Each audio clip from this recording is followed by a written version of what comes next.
Білім бәйгесінде бәсеке артса, нәтиже сапалы болады. Осы орайда Құдайберген Жұбанов атындағы Ақтөбе өңірлік университеті шетелдік жоғары оқу орнының үздік үлгісін меңгере бастап, тек студенттер емес, мектеп оқушылары да алғашқы медициналық көмек беру жолын үйренді. Тақырыпты әріптесім Дархан Мектепбай толықтырады.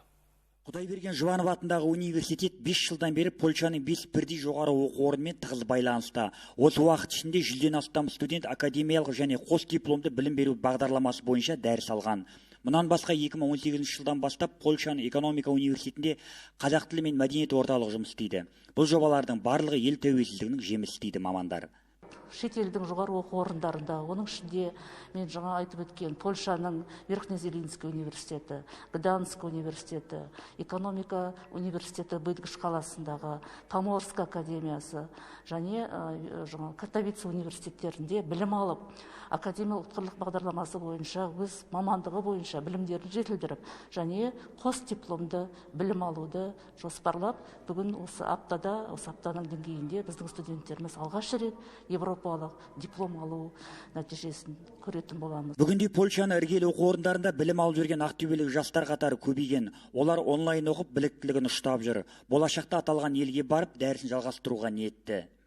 Солтүстік академиясында советтік филологтармен бірге жұмыс істедім. Мысалға Нефагина Галина Львовна, Пантадеуш Осық және тағы да басқа профессорлар. Осы оқу маған қатты ұнады.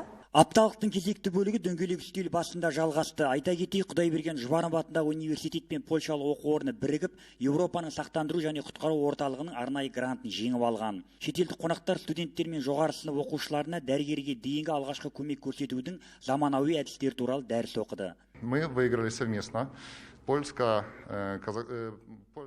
Біз Қазақстандағы қауіпсіздікті сақтау және құтқаруға үйрету поляк-қазақ аймақтық орталығының ашылу салтанатына қатыстық. Жалпы Құдайберген Жұбанов атындағы университет пен Польша орталығы бірлесіп бірінші орынға шығуы үлкен жетістік.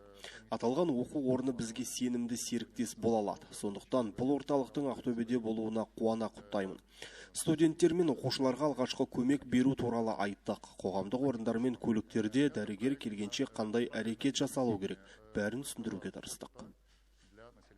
Семинарға қатысқан студенттер мен оқушыларға арнайы сертификат берілді. Сонымен бірге дене шынықтыру және спорт тәрбиесі білім бағдарламасы бойынша Жұбанов университетінің түлектеріне еуропалық диплом тапсырылды. Екі тараптың білім, мәдениет, руханият саласындағы жоспарлы жұмыстары жалғаса береді.